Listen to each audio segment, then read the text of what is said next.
Hello and welcome to this week's Gems of War Guild Event Planner. I'm Guardian Namek, Guild Leader of Loot and Plunder. This week's focus is the Journey event, and we are using Green Mystics. And after running some numbers, here are the units you want to use. This is the team I plan on using. I'm going to be using the Journey event character, as everyone should be. As with the third trait, you get up to 3 times miles from the journey, aka you can roughly triple your score for your guild, which helps out a lot. And journey character is going to journey character. They do some damage. They create gems boosted by the allies of the week. And then I'm going to be using Namu as they transform yellow to skulls and red to purple. And then because this is not a boss event or a tower event, the silence the 2 strongest enemies is actually going to be very useful.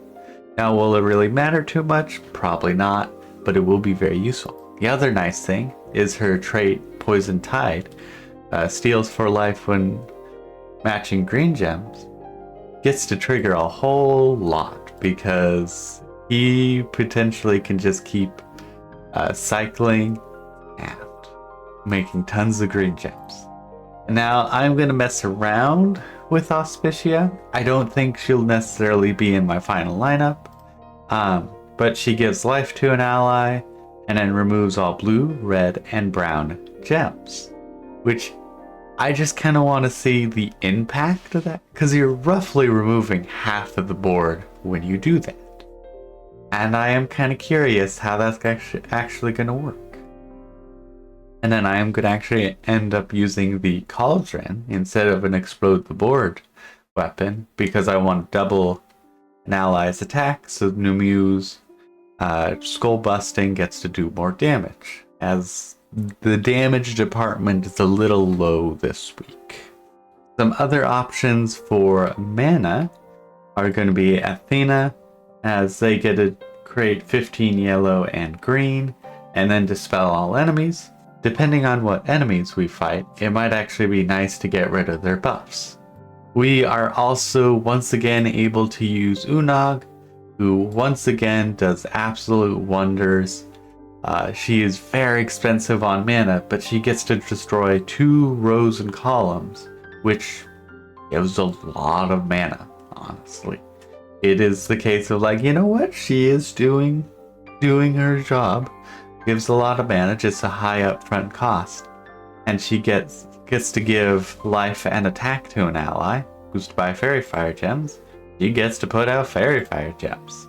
She is a wonderful unit, and most likely I will end up switching to her instead of Auspicia once I get going a bit, but I want to try out Auspicia to see maybe there's a hidden bonus to removing a bunch of gems that I can't see through just raw numbers.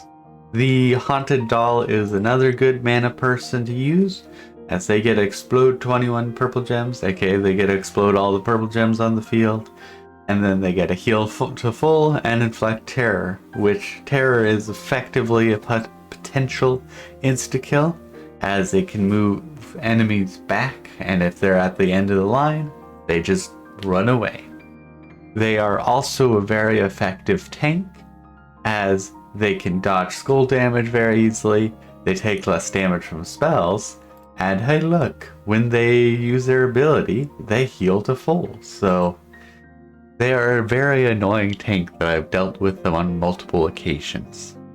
And unfortunately, that is about it for other notable replacements, as Mystics, and especially Green Mystics, are a fairly short class, and most of them being fairly average. So if you aren't having any success with, if you don't have any of the characters that I've talked about today, probably going with whichever ones seem good or